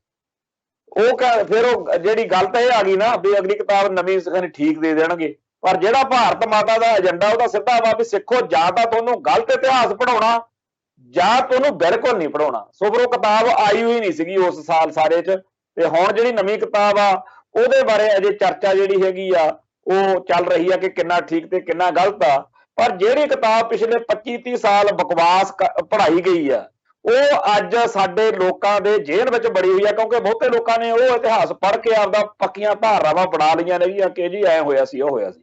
ਮੇਰੇ ਕੋਲੇ ਆ ਪਈਆਂ ਕਿਤਾਬਾਂ +2 ਦੀ ਹਿਸਟਰੀ ਆਫ ਪੰਜਾਬ ਆ ਪਈ ਆ, ਤੇ ਇੱਕ ਆ ਇਹ ਜਿੰਨੀਆਂ ਕਿਤਾਬਾਂ ਨੇ ਇਹਨਾਂ ਚ ਸਾਰਿਆਂ ਦੇ ਵਿੱਚ ਇੱਕੋ ਰਾਗ ਆ ਲਾਪਿਆ ਹੋਇਆ ਬਈ ਸਿੱਖ ਜਿਹੜੇ ਆ ਉਹ ਹਿੰਦੂ ਨੇ, ਹਿੰਦੂਆਂ ਚੋਂ ਨਿਕਲੇ ਨੇ, ਹਿੰਦੂਆਂ ਦੇ ਰਾਖੇ ਨੇ, ਤੇ ਇਦਾਂ ਦੀਆਂ ਗੱਲਾਂ ਗੁਰੂ ਸਾਹਿਬਾਨ ਬਾਰੇ ਬੜਾ ਕਮਲ ਕੁੱਟਿਆ ਹੋਇਆ। ਤੇ ਇਹੀ ਸਾਰਾ ਕੁਝ RSS ਵਾਲੇ ਪ੍ਰਚਾਰਦੇ ਆ। ਕਿਸੇ ਵੀ RSS ਵਾਲੇ ਦੀ ਤੁਸੀਂ ਚੱਕ ਲਓ, ਆ ਪਿੱਛੇ ਜੇ ਯਾਦਵਿੰਦਰ ਕਰਫਿਊ ਨੇ ਜਿਹੜਾ ਬ੍ਰਿਜ ਭੂਸ਼ਣ ਬੇਦੀ ਹੈ ਬਟਾਲੇ ਵੱਲ ਦਾ, ਜਿਹੜਾ RSS ਦਾ ਕਾਫੀ ਜ਼ਿਆਦਾ ਧਰੰਤਰ ਬੰਦਾ, ਉਹਨੇ ਇੰਟਰਵਿਊ ਕੀਤੀ। ਜੋ ਕੁਝ ਉਹਨੇ ਕਿਹਾ ਉਹ ਸਾਰਾ ਕੁਝ ਉਹ ਆ ਜਿਹੜਾ +2 ਦੀ 12ਵੀਂ ਦੀ ਕਿਤਾਬ ਤੇ ਹੋਰ ਨਾ ਇੱਥੇ ਬੜੀਆਂ ਕਿਤਾਬਾਂ ਨੇ। ਮੈਂ ਜਿਹੜਾ ਹੈਗਾ ਇਸ ਤਰ੍ਹਾਂ ਦਾ ਰੱਖੀ ਦਾ ਖਿਆਲ ਵੀ ਜਿੰਨਾ ਵੀ ਲਿਟਰੇਚਰ ਆਉਂਦਾ ਇਹਨਾਂ ਦਾ RSS ਦਾ ਜਾਂ ਹੋਰ ਆਓ ਕਿਸੇ ਤਰੀਕੇ ਨਾਲ ਕਾਮਰੇਡਾਂ ਦਾ ਵੀ ਉਹ ਹੱਥ ਥੱਲੇ ਰੱਖੀਏ, ਕਦੇ ਲੋੜ ਪੈ ਜਾਂਦੀ ਹੈ। ਜੋ ਕੁਝ ਸਾਡੇ ਇਤਿਹਾਸ ਬਾਰੇ, ਸਾਡੇ ਧਰਮ ਬਾਰੇ ਇਹਨਾਂ ਕਿਤਾਬਾਂ ਦੇ ਵਿੱਚ RSS ਨੇ ਕਿਹਾ ਹੋਇਆ ਉਹ ਸਾਰਾ ਕੁਝ ਬ੍ਰਿਜ ਭੂਸ਼ਣ ਬੇਦੀ ਤਾਂ ਕਹਿੰਦਾ ਆਪਾਂ ਮੰਨਦੇ ਆ, ਪਰ ਸਾਡੇ +2 ਦੀ 12ਵੀਂ ਦੀ ਕਿਤਾਬ ਵਿੱਚ ਵੀ ਸੀ। ਤੇ ਸਭ ਤੋਂ ਖਤਰਨਾਕ ਗੱਲ ਇਹ ਆ ਕਿ ਅੱਜ ਹਿੰਦੀ ਦੇ ਵਿੱਚ ਜਿਹੜਾ ਭਾਈ ਰਣਜੀਤ ਸਿੰਘ ਢੱਡਰੀਆਂ ਵਾਲਾ, ਅੱਜ ਉਹਨੇ ਹਿੰਦੀ ਦੇ ਵਿੱਚ ਆਪਦੇ MP ਕਰਕੇ ਉਹਦਾ ਚੈਨਲ ਆ, ਉਹਦੇ ਉੱਤੇ ਇੱਕ ਉਹਨੇ ਅੱਜ ਹਿੰਦੀ ਦੇ ਵਿੱਚ ਬੋਲ ਕੇ ਵੀਡੀਓ ਪਾਈ ਆ, ਜਿਵੇਂ ਰਜਨੀਸ਼ ਓਸ਼ੋ ਜਿਹਨੂੰ ਕਹਿੰਦੇ ਆ, ਜਿਵੇਂ ਉਹ ਵੀਡੀਓਜ਼ ਬਣਾ ਕੇ ਚੜਾਉਂਦਾ ਹੁੰਦਾ ਸੀ ਆ, ਉਹਦੀਆਂ ਚੱਲਦੀਆਂ ਸੀ। ਚਲੋ ਜੋ ਵੀ ਉਹਦੀ ਚੰਗੀ ਮਾੜੀ ਵਿਚਾਰਧਾਰਾ ਉਹ ਰੱਬ ਜਾਣੇ। ਪਰ ਜਿਹੜਾ ਇਸ ਸੱਜਣ ਨੇ ਆਪਣੇ ਬਾਬਾ ਭਾਈ ਰਣਜੀਤ ਸਿੰਘ ਢੱਡਰੀਆਂ ਵਾਲੇ ਨੇ ਅੱਜ ਪ੍ਰਚਾਰ ਕੀਤਾ ਹਿੰਦੀ ਦੇ ਵਿੱਚ, ਉਹ ਸਾਰੇ ਹਿੰਦੂਆਂ ਨੂੰ, ਖਾਸ ਤੌਰ ਤੇ RSS ਨੂੰ ਬਹੁਤ ਵਧੀਆ ਲੱਗੂਗਾ, ਕਿਉਂਕਿ ਉਹਨਾਂ ਨੇ ਸਾਫ਼ ਤੌਰ ਤੇ ਅੱਜ ਇਹ ਗੱਲ ਕਹੀ ਆ ਕਿ ਗੁਰੂ ਨਾਨਕ ਦੇਵ ਜੀ ਨੇ ਕੋਈ ਨਵਾਂ ਧਰਮ ਨਹੀਂ ਚਲਾਇਆ। ਹੁਣ ਇਹ ਗੱਲ ਜਿਹੜੀ ਆ ਆਹ 12ਵੀਂ ਦੀ ਕਿਤਾਬ ਦੇ ਵਿੱਚ ਵੀ ਆ, ਤੇ ਇਹ ਹਿੰਦੂ ਲਿਟਰੇਚਰ ਦੇ ਵਿੱਚ ਵੀ ਆ, ਤੇ ਇਹ ਹਿੰਦੂ ਰਾਸ਼ਟਰਵਾਦੀਆਂ ਦੀ ਪੱਕੀ ਧਾਰਨਾ ਵਾ ਕਿ ਗੁਰੂ ਨਾਨਕ ਸਾਹਿਬ ਨੂੰ ਜੇਕਰ ਆਪਾਂ ਹਿੰਦੂ ਨਹੀਂ ਬਣਾ ਸਕਦੇ, ਜਿਹੜਾ ਆਪਾਂ ਸਿੱਖੀ ਦਾ ਹਿੰਦੂਕਰਨ ਕਰਨਾ ਹੈ, ਫਿਰ ਆਪਾਂ ਇੱਕ ਨਵਾਂ ਰਾਹ ਲੱਭੀਏ ਤੇ ਆਪਾਂ ਕਹੀਏ ਕਿ ਗੁਰੂ ਨਾਨਕ ਦੇਵ ਜੀ ਨੇ ਤਾਂ ਕੋਈ ਨਵਾਂ ਧਰਮ ਹੀ ਨਹੀਂ ਚਲਾਇਆ। ਉਹ ਤਾਂ ਹਿੰਦੂ ਪਰਿਵਾਰ ਦੇ ਇੱਕ ਇਹੋ ਜਿਹੇ ਕ੍ਰਾਂਤੀਕਾਰੀ ਬੰਦੇ ਸੀ ਜਿਨ੍ਹਾਂ ਨੂੰ ਸਮਝ ਆ ਗਈ ਕਿ ਹਿੰਦੂ ਧਰਮ ਆਪਦੇ ਮੂਲ ਸਿਧਾਂਤਾਂ ਤੋਂ ਟੁੱਟ ਗਿਆ ਵਾ, ਚਲੋ ਆਪਾਂ ਸੁਧਾਰ ਕਰਦੇ ਹਾਂ। ਸੋ ਇਹ ਜਿਹੜਾ ਵਿਸ਼ਾ ਹੈ ਇਹਦੇ ਬਾਰੇ ਇਹਨਾਂ ਸਾਰੀਆਂ ਕਿਤਾਬਾਂ ਦੇ ਵਿੱਚ ਸਪੈਸ਼ਲ ਤੌਰ ਤੇ ਪ੍ਰਸ਼ਨ ਲਿਖਿਆ ਹੋਇਆ, ਸਵਾਲ ਆ 20 ਨੰਬਰ ਦਾ ਕਿ ਕੀ ਸ੍ਰੀ ਗੁਰੂ ਨਾਨਕ ਦੇਵ ਜੀ ਸੁਧਾਰਕ ਸਨ ਕਿ ਕ੍ਰਾਂਤੀਕਾਰੀ। ਹੁਣ ਉਹਦੇ ਵਿੱਚ ਜਦੋਂ ਇਹ ਕਿਤਾਬ ਦਾ ਮੈਂ ਕਈਆਂ ਨੂੰ ਕਹਿਣਾ ਤੇ ਉਹਨਾਂ ਨੇ ਪੜ੍ਹ ਕੇ ਕਹਿਣਾ ਦੇਖੋ ਜੀ ਤੁਸੀਂ ਗੱਲ ਤਾਂ ਸੱਚੀ ਕਰਦੇ ਹੋ, ਪਰ ਉਹਨਾਂ ਨੇ ਦੋਨੇ ਪੱਖ ਲਿਖੇ ਆ। ਉਹਨਾਂ ਨੇ ਇਹ ਵੀ ਲਿਖਿਆ ਵੀ ਕੁਝ ਵਿਦਵਾਨ ਕਹਿੰਦੇ ਆ ਵੀ ਉਹ ਇੱਕ ਸੁਧਾਰਕ ਸੀਗੇ, ਰਿਫਾਰਮਰ ਸੀ, ਤੇ ਕੁਝ ਜਿਹੜੇ ਨੇ ਉਹ ਕਹਿੰਦੇ ਆ ਕਿ ਨਹੀਂ ਉਹ ਇੱਕ ਪੈਗੰਬਰ ਸੀ ਜਾਂ ਉਹ ਇੱਕ ਨਵੇਂ ਧਰਮ ਨੂੰ ਆਰੰਭ ਕਰਨ ਵਾਲੇ ਸੀ। ਤੇ ਤੁਸੀਂ ਕਹਿੰਦੇ ਇਕੱਲੇ ਉਹ ਗੱਲ ਫੜ ਲਈ ਜਿਹੜੀ ਉਹਨੂੰ ਗੁਰੂ ਨਾਨਕ ਸਾਹਿਬ ਜੀ ਨੂੰ ਸੁਧਾਰਕ ਦਰਸਾਉਂਦੀ ਆ, ਜਿਹੜੀ ਦੂਜੀ ਗੱਲ ਆ ਉਹ ਵੀ ਤਾਂ ਹੈ। ਤੇ ਮੈਂ ਇਹ ਗੱਲ ਕਹਿੰਦਾ ਸੀ ਵੀ ਜਿਹੜੇ ਆ ਅਸ਼ਲੀਲ ਜਾਂ ਅਸਭਿਅਕ ਗਾਇਕੀ ਵਾਲੇ ਲੋਕ ਨੇ ਉਹ ਇੱਕ ਅੱਧੀ ਕੈਸਟ ਜ਼ਰੂਰ ਧਾਰਮਿਕ ਜੀ ਜਾਂ ਇੱਕ ਅੱਧਾ ਗਾਣਾ ਧਾਰਮਿਕ ਜਾਂ ਕੱਢ ਲੈਂਦੇ ਆ ਤਾਂ ਕਿ ਲੋਕ ਇਹ ਕਹਿਣ ਵੀ ਇਹ ਬੰਦੇ ਇੰਨੇ ਮਾੜੇ ਨਹੀਂ। ਤੇ ਹਮੇਸ਼ਾ ਜਦੋਂ ਕੋਈ ਪ੍ਰੋਗਰਾਮ ਹੁੰਦਾ ਇੱਕ ਅੱਧਾ ਗਾਣਾ ਪਹਿਲਾਂ ਧਾਰਮਿਕ ਲਾ ਲੈਣਗੇ, ਫਿਰ ਉਹ ਕਦਰਖਾਨਾ ਕਰਦੇ ਆ। ਉਵੇਂ ਹੀ ਇਹਨਾਂ ਨੇ ਦੁਬਦਾ ਪਾਤੀ। ਹੁਣ ਸਿੱਖ ਨਿਆਣੇ ਨੂੰ ਤਾਂ ਸਪਸ਼ਟ ਤੌਰ ਤੇ ਹੋਣਾ ਚਾਹੀਦਾ ਕਿ ਗੁਰੂ ਨਾਨਕ ਪਾਤਸ਼ਾਹ ਨੇ ਸਿੱਖ ਧਰਮ ਚਲਾਇਆ। ਉਹਨੂੰ ਕਿਉਂ ਇਹ ਮੱਤ ਦੇਣੀ ਆ ਕਿ ਨਹੀਂ ਇਹ ਤਾਂ ਸੁਧਾਰਕ ਵੀ ਹੋ ਸਕਦੇ ਆ? ਕਿਉਂ 50% ਉਧਰ ਤੇ ਪਹਿਲੇ ਤਾਂ ਉਹਨੂੰ ਦੁਬਦਾ ਪਾਤੀ। 18 ਸਾਲ ਦਾ ਸਾਡਾ ਮੁੰਡਾ ਹੈ ਜਾਂ ਕੁੜੀ ਹੈ, ਜਿਹੜਾ ਜੇ 6 ਸਾਲ ਦਾ ਨਿਆਣਾ ਪੜ੍ਹਨ ਲਈਏ ਤੇ 12 ਸਾਲ ਉਹ ਫੇਲ ਨਾ ਹੋਵੇ, 12ਵੀਂ ਤੱਕ ਆ ਜਾਵੇ, ਤੇ 18 ਸਾਲ ਦਾ ਨਿਆਣਾ ਜਦੋਂ ਆ ਪੜੂਗਾ ਉਹਦੇ ਦਿਮਾਗ 'ਚ ਤਾਂ ਇੱਕ ਵਾਰੀ ਗਲਤ ਧਾਰਨਾ ਬਣਾਤੀ ਨਾ ਕਿ ਉਹ ਤਾਂ ਸੁਧਾਰਕ ਸੀ। ਹੁਣ ਇਹ ਜਿਹੜੀ ਗੱਲ ਹੈ ਉਹ ਵਿਦਵਾਨ ਜਿਹੜੇ ਜਿਨ੍ਹਾਂ ਨੂੰ ਵਿਦਵਾਨ ਕਿਹਾ ਗੋਕਲ ਚੰਦ ਨਾਰੰਗ, ਪੇਨ, ਇੰਦੂ ਭੂਸ਼ਣ ਬੈਨਰਜੀ। ਤੇ ਮੈਂ ਇਹ ਗੋਕਲ ਚੰਦ ਨਾਰੰਗ ਵਾਲੀ ਜਿਹੜੀ ਓਰੀਜਨਲ ਕਿਤਾਬ ਆ ਪੇਨ ਦੀ ਨਹੀਂ ਹੈਗੀ, ਇੰਦੂ ਭੂਸ਼ਣ ਬੈਨਰਜੀ ਦੀ ਜਿਹੜੀ ਆ ਟ੍ਰਾਂਸਫੋਰਮੇਸ਼ਨ ਆਫ ਸਿੱਖੀਜ਼ਮ ਤੇ ਗੋਕਲ ਚੰਦ ਨਾਰੰਗ, ਇਹ ਸਾਰੀਆਂ ਕਿਤਾਬਾਂ ਮੈਂ ਰੱਖੀਆਂ ਹੋਈਆਂ ਔਰ ਉਹਨਾਂ ਦੇ ਵਿੱਚ ਇਹ ਚੀਜ਼ਾਂ ਚਲੋ ਹੈਗੀਆਂ। ਹੁਣ ਉਹਨਾਂ ਦੀਆਂ ਉਹ ਲਿਖਤਾਂ ਚੱਕ ਕੇ ਜਿਹੜੀਆਂ ਸਿੱਖ ਧਰਮ ਦੇ ਮੂਲ ਸਿਧਾਂਤ ਉੱਤੇ ਬੇਸ ਉੱਤੇ ਸੱਟ ਮਾਰਦੀਆਂ, ਉਹਨਾਂ ਦੇ ਆਧਾਰ ਦੇ ਉੱਤੇ ਇਹ ਇੱਕ ਕਿਤਾਬ ਤਿਆਰ ਕਰਤੀ, ਪ੍ਰਸ਼ਨ ਤਿਆਰ ਕਰਤਾ ਕਿ ਗੁਰੂ ਨਾਨਕ ਪਾਤਸ਼ਾਹ ਸੁਧਾਰਕ ਵੀ ਹੋ ਸਕਦੇ ਆ ਤੇ ਗੁਰੂ ਨਾਨਕ ਪਾਤਸ਼ਾਹ ਜਿਹੜੇ ਨੇ ਉਹ ਪੈਗੰਬਰ ਜਾਂ ਇੱਕ ਸਿੱਖ ਧਰਮ ਨਵਾਂ ਸ਼ੁਰੂ ਕਰਨ ਵਾਲੇ ਵੀ ਹੋ ਸਕਦੇ ਆ। ਜਿਹੜੀ ਗੱਲ 25-30 ਸਾਲ ਲਾ ਕੇ ਆ ਕਿਤਾਬਾਂ ਰਾਹੀਂ ਸਾਡੇ ਸਕੂਲਾਂ ਦੇ ਰਾਹੀਂ ਇਹ ਪੜ੍ਹਾਈ ਗਈ, ਉਹਦਾ ਅਸਰ ਕੀ ਹੋਇਆ ਕਿ ਅੱਜ ਬਾਬਾ ਰਣਜੀਤ ਸਿੰਘ ਢੱਡਰੀਆਂ ਵਾਲਾ ਸਟੇਜ ਦੇ ਉੱਤੋਂ ਕਹਿ ਰਿਹਾ, ਤੇ ਜੇਕਰ ਉਹਨੂੰ ਕੋਈ ਚੈਲੰਜ ਕਰੇ ਤਾਂ ਉਹ ਕਹੂਗਾ ਜੀ ਮੈਂ ਤਾਂ ਆਪ ਆ ਕਿਤਾਬਾਂ ਪਈਆਂ ਜੀ, ਆ ਕਿਤਾਬਾਂ। ਉਹਨੂੰ ਮੈਨੂੰ ਲੱਗਦਾ ਜੇ ਉਹ ਆਪ ਤਾਂ ਕਿੰਨਾ ਪੜ੍ਹਦਾ ਜਾਂ ਨਹੀਂ ਪੜ੍ਹਦਾ ਉਹ ਤਾਂ ਵਹਿਗੂ ਜਾਣੇ, ਉਹਨੂੰ ਆ ਗੋਕਲ ਚੰਦ ਨਾਰੰਗ ਦੀਆਂ ਤੇ ਹੋਰਾਂ ਦੀਆਂ ਕਿਤਾਬਾਂ ਕਿਸੇ ਨੇ ਫੜਾਤੀਆਂ ਹੋਣੀਆਂ ਤੇ ਅੱਜ ਉਹਨੇ ਪੂਰਾ ਜ਼ੋਰ ਲਾ ਕੇ ਇਹ ਵੀਡੀਓ ਪਾਈ ਆ। ਦੇਖੋ ਭਾਈ ਰਣਜੀਤ ਸਿੰਘ ਢੱਡਰੀਆਂ ਵਾਲਾ ਜਿਹੜਾ ਹੈ, ਉਹਨੂੰ ਚੰਗਾ ਕਹੋ ਮਾੜਾ ਕਹੋ, ਉਹਦੇ ਖਿਲਾਫ ਚੱਲੋ ਹੱਕ ਚਲੋ, ਪਰ ਇੱਕ ਬਹੁਤ ਵੱਡੀ ਸਿੱਖਾਂ ਦੀ ਆਬਾਦੀ ਉਹਦਾ ਅਸਰ ਕਬੂਲਦੀ ਹੈ ਤੇ ਉਹਦੇ ਨਾਲ ਬਾਕੀ ਵਿਸ਼ਿਆਂ ਤੇ ਸਾਡੀ ਵਿਚਾਰਧਾਰਾ ਵੱਖਰੀ ਹੋਣੀ ਹੋਰ ਗੱਲ ਆ। ਉਹ ਸਾਨੂੰ ਰੈਡੀਕਲ ਕਹਿੰਦਾ, ਉਹ ਸਾਨੂੰ ਭੰਗੇਵਾਜ ਕਹਿੰਦਾ, ਉਹ ਸਾਨੂੰ ਬੜਾ ਹੋਰ ਕੁਝ ਕਹਿੰਦਾ, ਉਹਦੀ ਮੌਜ ਆ। ਪਰ ਸਿੱਖ ਇਤਿਹਾਸ ਦੇ ਜਾਂ ਸਿੱਖ ਸਿਧਾਂਤ ਦੇ ਬੇਸ ਉੱਤੇ ਜਿਹੜੀ ਸੱਟ ਮਾਰੀ ਜਾ ਰਹੀ ਹੈ, ਇਹ ਬੜਾ ਖਤਰਨਾਕ ਹੈ। RSS ਨੂੰ ਲੋੜ ਹੀ ਨਹੀਂ ਹੈਗੀ ਕਿ ਉਹ ਕਵੇ ਕਿ ਤੁਹਾਡੇ ਧਰਮ ਦਾ ਤਾਂ ਕੋਈ ਉਹਦਾ ਸੁਧਾਰਕ ਸੀ ਜੀ, ਉਹ ਤਾਂ ਹੁਣ ਉਹਨਾਂ ਨੇ ਸਾਡੇ ਵਿੱਚੋਂ ਬਾਬਾ ਲੈ ਜਾਂਦਾ ਭਾਈ ਰਣਜੀਤ ਸਿੰਘ ਢੱਡਰੀਆਂ ਵਾਲਾ। ਇਹਨੂੰ ਦੇਖ ਕੇ ਕੋਈ ਹੋਰ ਕਹੂ, ਫਿਰ ਹੋਰ ਕਹੂ, ਹੌਲੀ ਹੌਲੀ ਇਹ ਚੀਜ਼ ਪੱਕੇ ਤੌਰ ਤੇ ਹੋਊਗੀ।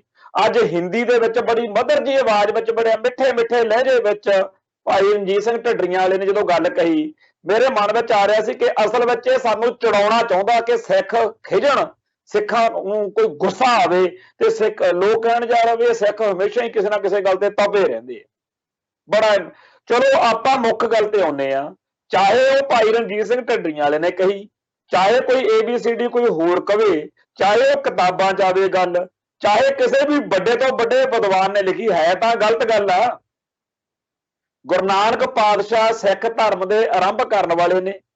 ਅਸੀਂ ਇਹ ਬਚਪਨ ਤੋਂ ਲੈ ਕੇ ਅੱਜ ਤੱਕ ਆਪ ਪੜ੍ਹਿਆ, ਸਾਡੀਆਂ ਪਿਛਲੀਆਂ ਪੁਸ਼ਤਾਂ ਨੇ ਪੜ੍ਹਿਆ, ਗਾਂਹ ਵਾਲੀਆਂ ਪੁਸ਼ਤਾਂ ਨੂੰ ਵੀ ਇਹੀ ਮੱਤ ਮਿਲਣੀ ਚਾਹੀਦੀ ਹੈ ਕਿ ਗੁਰੂ ਨਾਨਕ ਸਾਹਿਬ ਸਿੱਖ ਧਰਮ ਦੀ ਸਥਾਪਨਾ ਕਿਹਨੇ ਕੀਤੀ? ਗੁਰੂ ਨਾਨਕ ਸਾਹਿਬ ਜੀ ਨੇ। ਤਾਂ ਸਤਿਗੁਰੂ ਨਾਨਕ ਪਾਤਸ਼ਾਹ ਨੂੰ ਇੱਕ ਆਮ ਵਿਅਕਤੀ ਦੇ ਪੱਧਰ ਉੱਤੇ ਲਿਆ ਕੇ ਵੀ ਉਹ ਤਾਂ ਸੁਧਾਰ ਕਰਦੇ ਸੀ, ਜਿਵੇਂ ਮਤਲਬ ਡਾਕਟਰ ਅੰਬੇਦਕਰ ਹੈ ਜਾਂ ਕੋਈ ਹੋਰ ਆ ਜਿਨ੍ਹਾਂ ਨੇ ਸੁਧਾਰ ਕੀਤਾ ਮਨੁੱਖਤਾ ਦੇ ਵਿੱਚ, ਗਲਤ ਚੀਜ਼ਾਂ ਆ ਗਈਆਂ ਜੀ ਉਹਨਾਂ ਨੂੰ। ਔਰ ਇਹਨਾਂ ਕਿਤਾਬਾਂ ਦੇ ਵਿੱਚ ਪੈਗੰਬਰ ਹੀ ਜਿਹੜਾ ਪੱਖ ਵਾ ਨਾ ਗੁਰੂ ਸਾਹਿਬਾਨ ਦਾ, ਉਹ ਤਾਂ ਬਿਲਕੁਲ ਹੀ ਗਾਇਬ ਕਰ ਦਿੰਦੇ ਆ। ਜਿਵੇਂ ਵੀ ਉਹ ਦਸ਼ਮੇਸ਼ ਪਾਤਸ਼ਾਹ ਬਾਰੇ ਲਿਖਿਆ ਹੋਇਆ ਕਿ ਉਹ ਤਾਂ ਜੀ ਜਿਹੜੇ ਸੀ ਉਹ ਇੱਕ ਭਾਰਤ ਦੇ ਮਹਾਨ ਵਿਅਕਤੀਆਂ ਵਿੱਚੋਂ ਇੱਕ ਸੀ, ਜਿਵੇਂ ਸ਼ਿਵਾਜੀ ਮਰਾਠੇ ਦੇ ਜਾਂ ਮਹਾਰਾਣਾ ਪ੍ਰਤਾਪ ਵਰਗੇ ਮਹਾਨ ਹੋਣ, ਕੋਈ ਉਹਨਾਂ ਨੂੰ ਉਹ ਮਹਾਨ ਲੱਗਦੇ ਆ ਨਾ।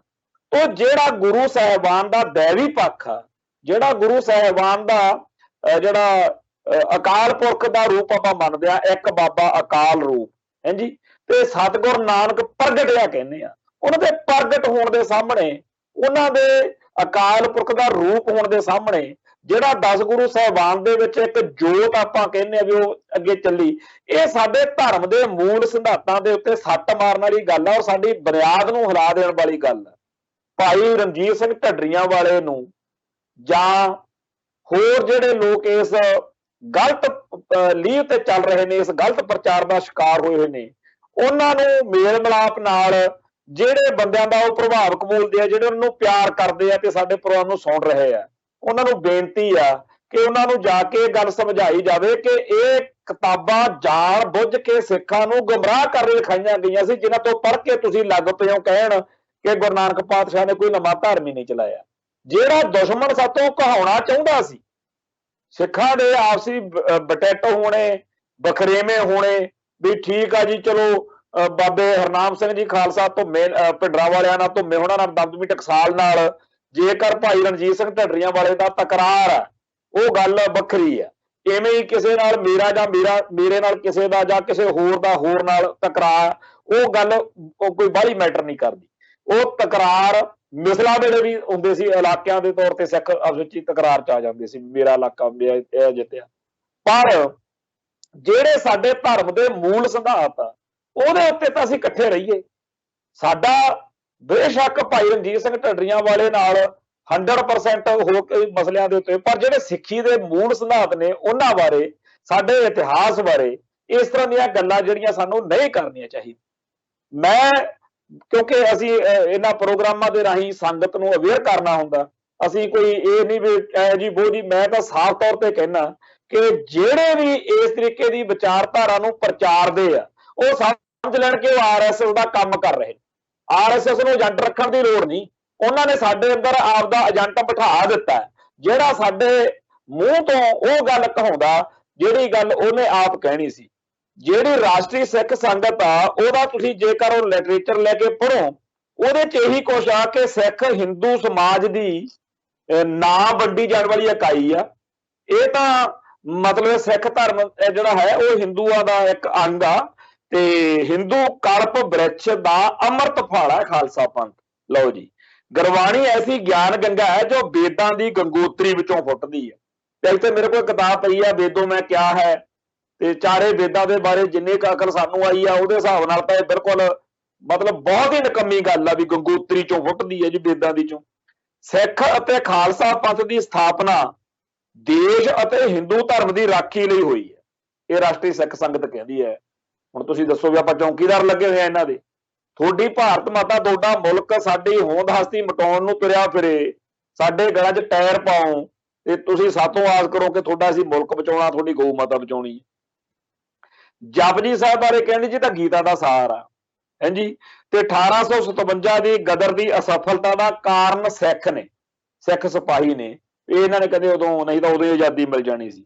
ਬਾਬਾ ਬੰਦਾ ਸਿੰਘ ਬਹਾਦਰ ਨੂੰ ਇਹ ਵੀਰ ਬਰਾਗੀ ਲਿਖਦੇ ਆ, ਸਿੱਖ ਗੁਰੂ ਸਾਹਿਬਾਨ ਨੂੰ ਗਊ ਮਾਤਾ ਦੇ ਪੁਜਾਰੀ ਦੱਸਦੇ ਆ। ਤੇ ਜਿਹੜੇ ਵੈਦਿਕ ਸੰਸਕਾਰ ਨੇ, ਕਹਿੰਦੇ ਜੀ ਗੁਰੂ ਸਾਹਿਬ ਨੇ ਉਹਨਾਂ ਦੇ ਧਾਰਨੀ ਸੀ। ਗੁਰੂ ਸਾਹਿਬ ਨੂੰ ਦੇਵੀ ਪੂਜਕ ਦੱਸਦੇ ਆ, ਤੇ ਗੁਰੂ ਸਾਹਿਬ ਦੇ ਬਾਰੇ, ਸਿੱਖ ਇਤਿਹਾਸ ਬਾਰੇ ਜੋ ਕੁਝ ਕਰਦੇ ਕਰਾਉਂਦੇ ਆ, ਜਿਵੇਂ ਭਾਈ ਮਤੀ ਦਾਸ ਜੀ ਬਾਰੇ ਜਾਂ ਸਿੱਖ ਇਤਿਹਾਸ ਦਾ ਬਾਹਮਣੀਕਰਨ ਕਰਨ ਬਾਰੇ ਕਿਹੜੀ ਕਿਹੜੀ ਗੱਲ ਕਰੀਏ, ਕਿਹੜੀ ਛੱਡੀਏ। ਹੁਣ ਇਹਨਾਂ ਸਮੱਸਿਆਵਾਂ ਦਾ ਜਿਹੜਾ ਹੱਲ ਆ ਉਹ ਤਾਂ ਮੈਂ ਤਾਂ ਇਹ ਸਮਝਦਾ ਕਿ ਜਿੰਨਾ ਟਾਈਮ ਸਾਡਾ ਮੁਲਕ ਆਜ਼ਾਦ ਨਹੀਂ ਹੁੰਦਾ ਉਹਨਾਂ ਟਾਈਮ ਇਹਨਾਂ ਦਾ ਸਦੀਵੀ ਹੱਲ ਨਹੀਂ। ਪਰ ਮੁਲਕ ਬਣਦੇ ਬਣਾਉਂਦੇ ਕਈ ਵਾਰੀ ਬਹੁਤ ਵਕਤ ਲੱਗ ਜਾਂਦੇ ਆ। ਅਗਲੇ ਮੋੜ ਤੇ ਤਾਂ ਖਾਲਿਸਤਾਨ ਪਿਆ ਨਹੀਂ ਹੈਗਾ ਜਿਹੜਾ ਆਪਾਂ ਕਹੀਏ ਕਿ ਪਰਸੋਂ ਨੂੰ ਬਣ ਜਾਣਾ। ਉਹਨਾਂ ਟਾਈਮ ਲਈ ਆਪਾਂ ਇਹਨਾਂ ਹਮਲਿਆਂ ਦੇ ਬਾਰੇ ਕੁਛ ਤਾਂ ਕਰਾਂਗੇ। ਸੋ ਸਾਡਾ ਸਾਰਿਆਂ ਦਾ ਇਹ ਫਰਜ਼ ਬਣਦਾ ਕਿ ਆਪੋ ਆਪਣੇ ਢੰਗ ਤਰੀਕਿਆਂ ਦੇ ਨਾਲ ਜਿਹੜਾ ਇਹ ਸਿੱਖੀ ਤੇ ਅਟੈਕ ਹੋ ਰਿਹਾ, ਸਿੱਖੀ ਦਾ ਹਿੰਦੀਕਰਨ ਹੋ ਰਿਹਾ, ਸਿੱਖਾਂ ਦਾ ਹਿੰਦੂਕਰਨ ਹੋ ਰਿਹਾ, ਇਹਦੇ ਕਾਰਨਾਂ ਦੀ ਪਛਾਣ ਕਰੀਏ, ਪੜਤਾਲ ਕਰੀਏ, ਤੇ ਉਹ ਸਾਰੇ ਜਿਹੜੇ ਕਾਰਨ ਸਾਡੇ ਧਰਮ ਦੇ ਅੰਦਰ ਇਹ ਗਲਤ ਚੀਜ਼ਾਂ ਨੂੰ ਲਿਆਉਣ ਦਾ ਆਧਾਰ ਬਣਦੇ ਆ, ਮੈਂ ਉਹਨਾਂ ਦੇ ਬਾਰੇ, ਜਿਵੇਂ ਆ ਕਿਤਾਬ ਦੱਸੀ ਹੈ ਵੀ ਕਿਤਾਬਾਂ ਰਾਹੀਂ ਸਕੂਲਾਂ ਦੇ ਵਿੱਚ ਪੜ੍ਹਾਇਆ ਜਾ ਰਿਹਾ।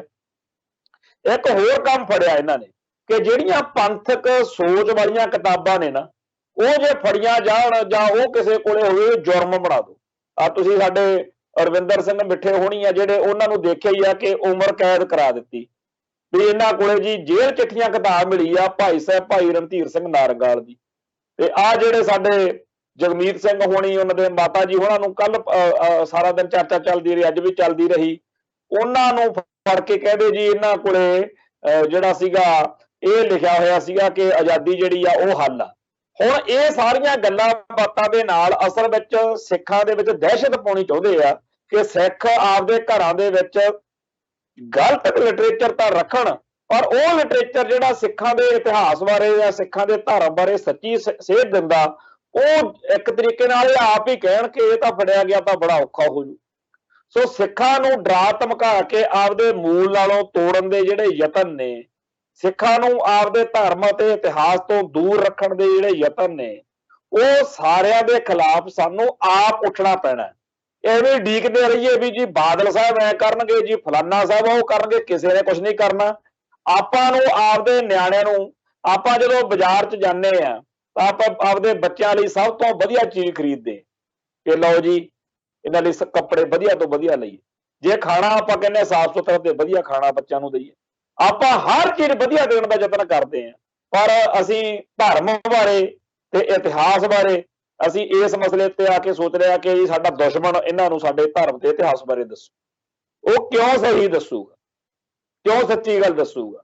ਸੋ ਗੁਰਬਾਣੀ, ਸਿੱਖ ਇਤਿਹਾਸ ਤੇ ਸਾਡੀ ਵਿਰਾਸਤ, ਇਹਦੇ ਖਿਲਾਫ ਇੱਕ ਬਹੁਤ ਵੱਡੀ ਸਾਜ਼ਿਸ਼ ਜਿਹੜੀ ਬੜੇ ਲੰਮੇ ਅਰਸੇ ਤੋਂ ਚੱਲ ਰਹੀ ਹੈ ਵੈਸੇ ਤਾਂ, ਪਰ ਇਸ ਵੇਲੇ ਅੱਜ ਇਹ ਗੱਲ ਤਾਂ ਕਰਨੀ ਪਈ ਕਿਉਂਕਿ ਭਾਈ ਰਣਜੀਤ ਸਿੰਘ ਢੱਡਰੀਆਂ ਵਾਲੇ ਨੇ ਇਸ ਚਰਚਾ ਨੂੰ, ਹੁਣ ਇਹ ਆਪਾਂ ਨੂੰ ਪਤਾ ਜਿਹੋ ਜਿਹਾ ਉਹਨਾਂ ਦਾ ਸੁਭਾਅ, ਸਟੈਂਡ ਲੈ ਜਾਣਾ ਕਿ ਮੈਂ ਜੋ ਕਿਹਾ ਠੀਕ ਆ। ਉਹ ਭਰਾਵਾ, ਸਾਡੀ ਕੌਮ ਦੀਆਂ ਬੇੜੀਆਂ 'ਚ ਬੱਟੇ ਪਾਉਣ ਲਈ ਏਦਾਂ ਦੀਆਂ 3600 ਕਿਤਾਬਾਂ ਅਗਲੇ ਲਿਖਾਈ ਬੈਠੇ ਆ ਕਿ ਆਹ ਲਓ ਜੀ, ਆਹ ਲਓ ਜੀ। ਉਹ ਕਿਤਾਬਾਂ, ਉਹ ਸਾਨੂੰ ਸਾਡੇ ਧਰਮ ਬਾਰੇ ਪਤਾ ਹੋਣਾ ਚਾਹੀਦਾ ਸੀ, ਦੁਸ਼ਮਣ ਤੋਂ ਪੁੱਛਣਾ। ਸੋ ਆਪਸ ਵਿੱਚ ਹੀ ਤਕਰਾਰਾਂ ਹੋਣੀਆਂ ਜਾਂ ਹੋਰ ਗੱਲ ਆ, ਪਰ ਜਿਨ੍ਹਾਂ ਦੀ ਸੁਰ ਮਿਲਦੀ ਆ ਭਾਈ ਰਣਜੀਤ ਸਿੰਘ ਢੱਡਰੀਆਂ ਵਾਲੇ ਨੂੰ ਇਹ ਜ਼ਰੂਰ ਸਮਝਾਵੇ ਕਿ ਇਹ ਐਂਟੀ ਪੰਥਕ ਇੱਕ ਖੇਡ ਆ, ਇਹ ਸਾਜ਼ਿਸ਼ ਆ। ਐਵੇਂ ਹਿੰਦੂ ਭਾਈਚਾਰੇ ਨੂੰ ਕਾਇਲ ਕਰਨ ਲਈ, ਆਰਐਸਐਸ ਨੂੰ ਜਾਂ ਹਿੰਦੂ ਤਵਾ ਨੂੰ ਖੁਸ਼ ਕਰਨ ਲਈ ਇਹ ਗੱਲਾਂ ਤੁਹਾਨੂੰ ਬੜੀਆਂ ਵਧੀਆ ਲੱਗਣਗੀਆਂ ਕਿ ਲਓ ਜੀ ਸਾਰੇ ਬੜੇ ਵਧੀਆ। ਥੱਲੇ ਲਿਖਿਆ ਵੀ ਆ, ਜਿੱਥੇ ਉਹਨੇ ਅੱਜ ਪਾਈ ਆ ਸੋਸ਼ਲ ਮੀਡੀਆ ਤੇ ਵੀਡੀਓ ਆਪਦੀ, ਇਹ ਲੋਕਾਂ ਨੇ ਖਾਸ ਤੌਰ ਤੇ ਹਿੰਦੂਆਂ ਨੂੰ ਤਾਂ ਵਧੀਆ ਹੀ ਲੱਗਣਾ ਸੀ ਤੇ ਸਿੱਖ ਭਾਈਚਾਰੇ ਵਾਲੇ ਬੜੇ ਤੜਫੇ ਪਏ ਨੇ।